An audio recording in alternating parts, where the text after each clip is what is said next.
विश्व हिंदू परिषद अब उन भड़काऊ मौलाना और नेताओं के खिलाफ कानूनी कार्यवाही करेगा जो हिंदुओं के खिलाफ जहर उगलते हैं। विश्व हिंदू परिषद की मध्य भारत प्रांत ने सवाल उठाया है कि क्यों कोई भी मौलाना आतंकियों के खिलाफ कोई फतवा जारी नहीं करते।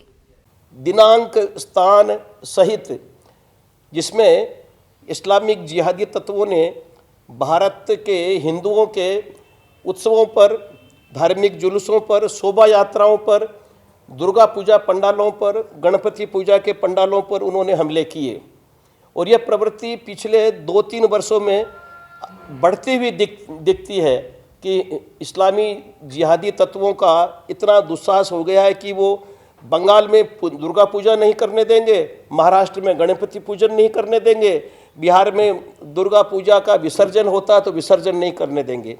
एक हफ्ता पहले छठ पर्व पर उन्होंने पूर्णिया में छठ के भगवान सूर्य को अर्घ्य देने वाले घाटों को भी उन्होंने नष्ट कर दिया।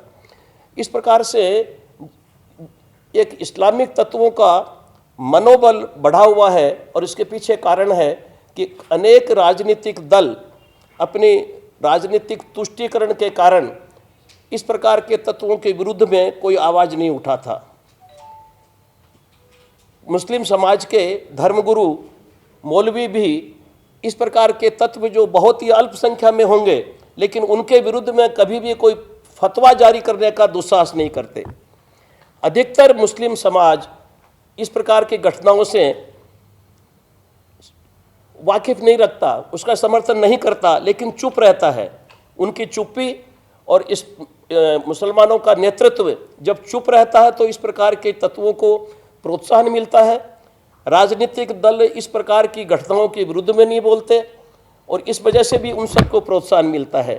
तो विश्व हिंदू परिषद ने इस विषय में स्थानीय राज्य सरकारों से भी कई बार निवेदन किया है, अपना आक्रोश व्यक्त किया है, लेकिन एक सीमा होती है।